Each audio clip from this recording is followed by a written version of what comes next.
Welcome. If you're a woman who has a sense that there's more out there for you, you're in the right place. I'm Whitney Baker, host of the Electric Ideas podcast. Somewhere along the line of work and kids, life carried on, but I lost track of my truth. I'm on a reflective journey, and that's what this podcast is all about. Each week, I interview a woman who is lighting her own path and offering others hope. Before our conversation ends, we'll share a reflective question for you to explore. Sometimes all we need is a jolt, a fresh idea, an aha moment that connects us to a sense of possibility. This, my friends, is what I call an electric idea. Welcome back to Electric Ideas. I'm your host, Whitney Baker, and this is a very lovingly selected replay episode where I share some key teachings on how to connect with your inner knowing or intuition. Last week's Electric Ideas podcast conversation about ending the year soft instead of strong is getting a lot of feedback. A lot of people are talking. A lot of people hopefully are asking themselves a new set of questions. And being able to listen to yourself during times where the outside noise and demands of the outside world are swirling, like they are for many of us moms in the December season, I think being able to ask yourself the right questions and truly create space to listen to yourself and honor your answers is one of the most nourishing things you can do. I've made some important decisions already this holiday season based on my own listening practice and what I know will bring peace and joy for myself and my family. So I hope this replay really helps you remember to pause, stop giving your power away to the swirl, and connect. Because you know what really matters most for yourself. You know what you're craving. See if you can carve out space for that. But it all starts with awareness, clarity, and self-connection, which is why this conversation felt so timely to share again with you today. Enjoy. I had a lot of feedback from people in the Electric Ideas community that you're interested in learning about intuition. I'm going to share what intuition means to me, as well as how you too can start more intentionally connecting with your own intuition. My belief is that our intuition, that inner knowing of what is true, our inner impulses and natural instincts are always there, but they're more available to some of us because our intuition gets obscured for many reasons, which I will tell you more about. Intuition for me is like a personal GPS that guides me and speaks my truth from the inside out. So when you practice regularly connecting with and trusting this inner guidance system, it becomes easier to make choices that support your highest good. And everybody wants to make good choices, right? So how do we do this? Well, the first thing that needs to happen in order to deepen your connection with your intuition is that you need to recognize that it might take both time and intention. Just like we can build and train our muscles at the gym, we can build and train our intuition. I think women especially know a lot more than we give ourselves credit for, but we are often programmed to second guess ourselves and look outside of ourselves for answers. In order to nurture that connection with our intuition, we have to actually slow down enough in our day-to-day and start asking ourselves questions.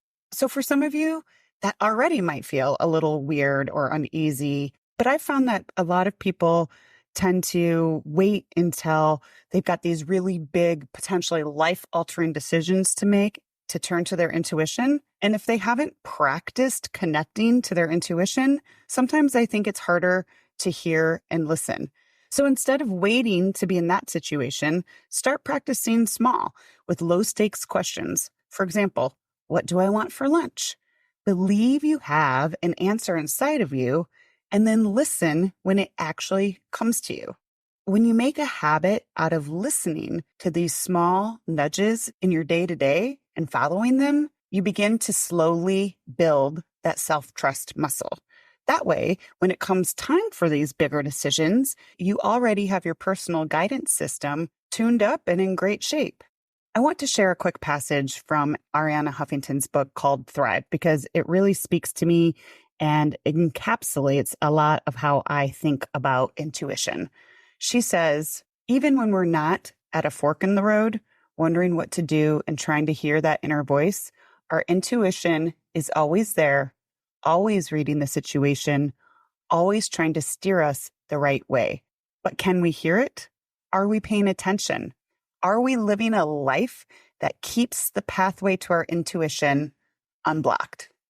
I really love that passage because I know that if you are somebody who has been part of the Electric Ideas community for a long time, or even if somehow you happened to stumble across this episode of the podcast, I'm guessing you are somebody who is saying yes to wanting to know themselves better, who wants to listen to themselves more because you're craving a sense of fulfillment and a sense of expansion in your life.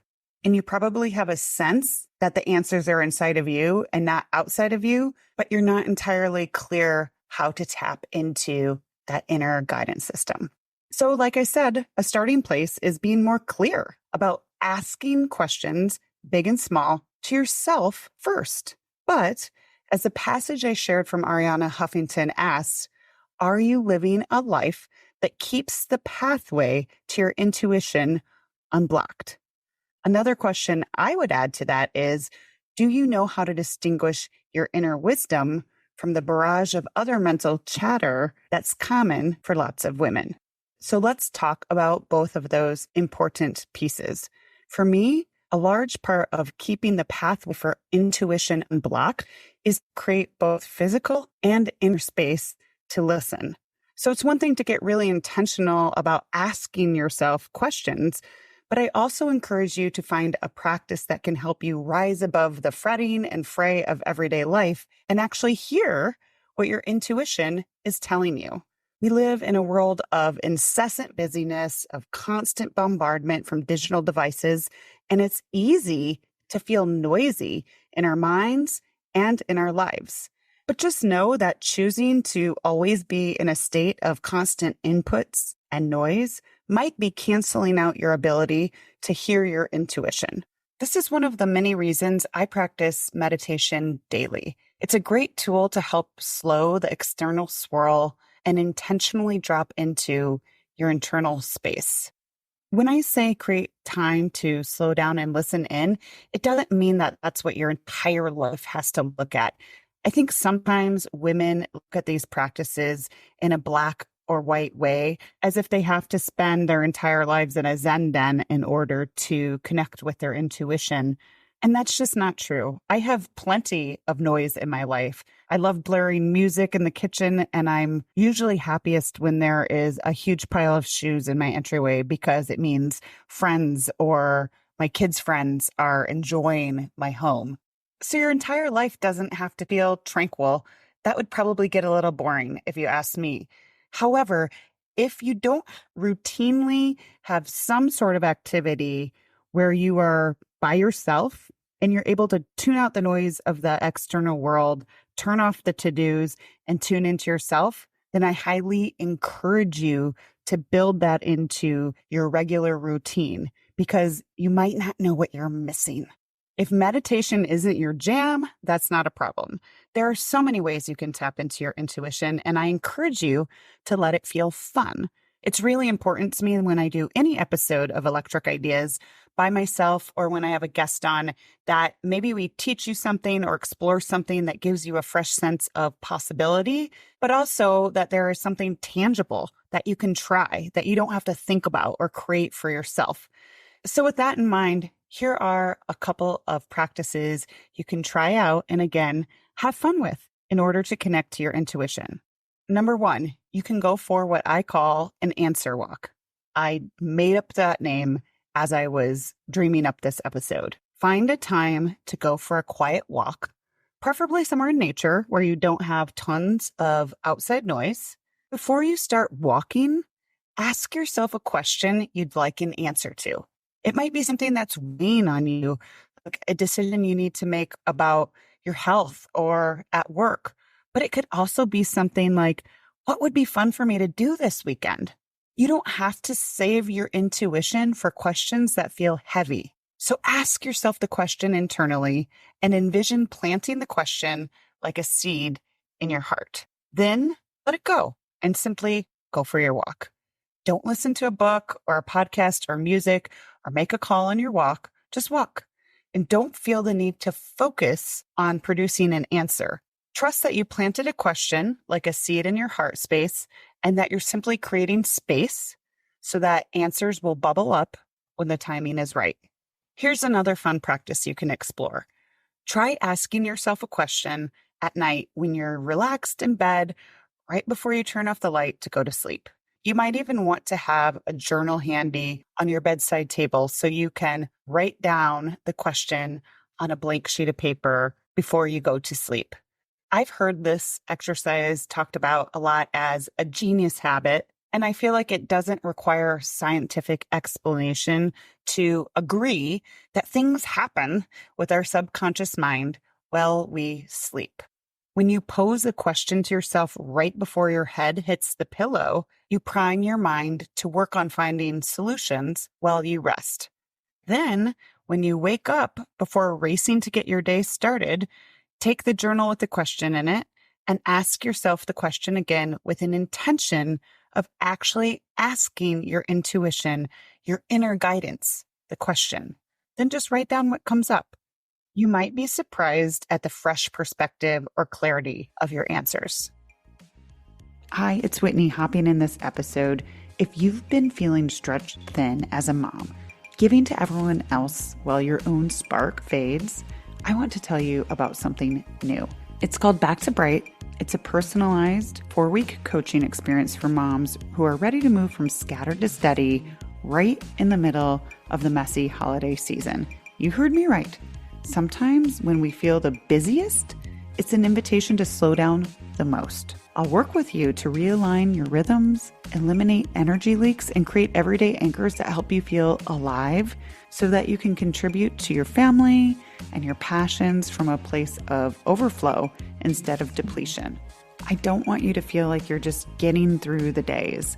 I want you to feel lit up and alive like you're actually living in your days. I've lovingly carved out time from November through January for a handful of clients that are ready to change their relationship with their everyday. Spaces are limited because I am very careful about my own capacity in the holidays and want to make sure I can show up 100% ready to support the women who are ready to raise their hand. You can find a link in the show notes for more information. If you have any issues or questions there, you're always welcome to connect with me on Instagram at @WhitneyWoman and drop me a direct message there. Okay, back to the show. And because I promised connecting with your intuition can be fun, here's a cherry on top when it comes to keeping a journal by your bedside table. If you're someone who has dreams at night, write down some of the images or symbols that came up in your dreams, then ask your intuition what those symbols mean. Maybe just listen in or try journaling about it. And don't knock it until you try it because it might be very eye-opening. So while I want to give you some tangible and fun practices to try, I just want to point out that these are all different ways in to a very simple 2-step process of connecting with your intuition. First, ask and trust that you have the answers within you. Then, secondly, create space to listen. Something else I've come to understand with intuition that can be tricky for very rational brained type thinkers to understand is that intuition can feel like a single breadcrumb. And until we follow that first breadcrumb, the next breadcrumb might not be available. So as adults, do we need to make well thought out decisions and plans sometimes? Of course. But I found with some of my clients that they're so obsessed with needing a long-term plan or a promised set of results in their lives that they stand in their own way and block their own wisdom. So instead of overthinking, especially when life is full and we have jobs and families and responsibilities, sometimes you don't need to have it all figured out. It's okay to simply honor that nudge to take the class or invite that person to lunch and trust that the next breadcrumb will reveal itself. When your intuition whispers, you get to choose to listen and follow it. And the more you take clear action based on the guidance of your intuition, the more regular and clear guidance you will receive. I hope this perspective gives you a permission slip to make some moves without always needing to have a master plan. Also in this area for me, it just feels like living a much more playful life when I assume there are possibilities and opportunities out there knocking at my door that are cool that I can't even envision for myself. But if I follow my intuition, I follow the breadcrumbs, they will be revealed. So at this point in the conversation, I'm sure there are some of you who feel a bit energized by all of this intuition talk, or maybe you feel a little bit uncertain, and that's okay too. In case you are still feeling a little mixed energy around this whole discussion of intuition, I want to address a snag that some of you will face. Because this is often the case, it can be tricky to distinguish when it's your intuition talking versus your ego talking. I have some very strong opinions on this, so I hope me sharing them will help you in being more discerning of when that inner voice is speaking. I believe that our intuition is always kind. What it has to tell us might not always be easy to acknowledge. It might feel scary or uncomfortable. It might be asking us to do something that stretches us out of our comfort zone, but it's always loving and coming from a place of showing us what's possible for our highest expression in life. In contrast, the voice of our ego can often feel harsh or critical. Instead of nudging us in the direction of what's possible in our lives, our ego tends to present us with the reasons why not to do things or why we can't do things. I think what often happens for women is that we get these pings or strong instincts to say yes or do something bold or make a change or end something. But then the sneaky voice of the ego creeps in and tells us why we can't. We open our hearts enough to receive this inner knowing, this intuition, but then if we're not careful, out of habit, and because the ego is always trying to get us to play small because the familiar feels safe, we cut ourselves off from what our hearts know, and we get tripped up trying to make decisions from our overthinking heads. A lot of women experience a push-pull relationship, knowing they want something, recognizing that our dreams and desires are inside of us because they're meant to be realized, and trusting that our intuition is going to give us the right breadcrumbs to baby step in that direction. But then, for myriad reasons, we cut ourselves off from our heart space, from our intuition, and we move the decision making to our logical brain that loves to look at life through the lens of limitations, that loves to come up with a laundry list of reasons why it can't be you or that something can't work. There's a famous quote by Steve Jobs, and he calls intuition, quote, more powerful than intellect, unquote. We know that intuition is different from logic. It's different from analysis. I support sound decision making, and I am married to someone who regularly analyzes crazy data in order to make decisions. I fully respect this, and I believe there are times and places for that, depending on what kind of a decision you're making. But also, I hope you don't let that type of thinking eclipse your ability to listen and trust your own knowing in decisions, both big and small. So as I wrap up, I just want to quickly recap a handful of points that I really hope you take away from this episode.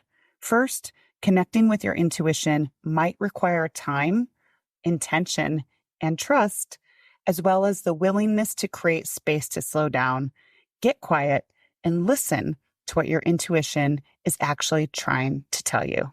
Next, there are so many fun ways to connect with your intuition, so let it be fun. Start with some questions that are low stakes and just invite a little bit of lightness and joy into your life so that you can build up a relationship and really trust your intuition when harder circumstances arise. The next point I want to leave you with is that what your intuition is calling you to do isn't always easy or pain-free. For example, it might be unknowing that you need to quit your job or take a break from a relationship. But when your intuition speaks, it's always coming from a place of what's in your highest good. The intuition invites you to look at life through the lens of possibility. Your ego is always trying to keep you safe. It's just doing its job, but it will speak to you through the lens of limitation. Your intuition always speaks to you from a loving place. So I hope this helps you discern between the two. Sometimes you might experience intuition like a little spark of energy in your body that says yes. It might even subtly pull your body forward. It might tell you to call somebody or approach someone in a crowded room. So just practice listening. Give yourself a chance to see how energizing it can feel when you open up to these whispers and breadcrumbs. It's a pretty fun way to live. It opens the door to a lot of synchronicities and new opportunities for your life. I always end my episodes with a reflection. So I ask you this: how can you practice tuning into your intuition while the stakes are low? I'm really feeling in the zone today. I have a bonus for you. Women are giving me feedback that they want to work with me in ways that are more flexible, or they can do things on their own time. So I wanted to let you know that I am in the process of creating an online course that will be shorter and self-guided. So it's different than my existing 6-week Season to Shift mastermind for moms that's more intensive and more immersive that will be back on in September. I'm building this online course.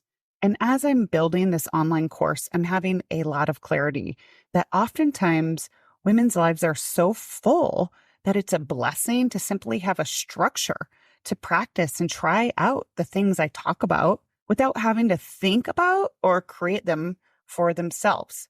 So beyond this question, this opportunity for reflection, I also want to leave you with a bonus opportunity to practice connecting with your intuition. So what you can do is you can find a chunk of time in your calendar for the coming week, maybe anywhere in the 15 minutes to 1 hour range. Just find a chunk and commit, use the time you have, and write Electric Ideas Practice on there as a placeholder. Block out the time on your calendar. Trust me, if you just do it now, right when you're done listening to this episode, then it'll be locked and loaded and you won't have to even think about it. And then when this time comes up, protect it and simply ask yourself, what do I want to do right now? Maybe you want to get back in bed. Maybe you want to go for a walk. Maybe you want to work because you're wildly excited about something you're creating and that's what you actually want to do. But practice asking yourself this, trusting yourself, and giving yourself space to listen. It is so empowering to have pockets of time where you're not trying to do anything except ask yourself, what do I really want to do right now? Listening and then creating space for yourself to do just that. This is such an easy practice. Anybody can do it. It's a great way to practice connecting with your intuition and building self-trust. So I hope you try it. All right. That's all for today. Thank you for listening and being a part of my community. If you have any feedback from this episode or try out any of these practices, I'd really like to hear from you. You can email me at whitney@myelectricideas.com, or you can connect with me on Instagram and message me there at @WhitneyWoman. I hope you have an inspired day. I'm so glad you joined me today. If you're looking for more, feel free to connect with me on Instagram at @WhitneyWoman. And if you enjoyed the show, I invite you to support me by leaving a review or sharing it with a friend. Hope you have an inspired day.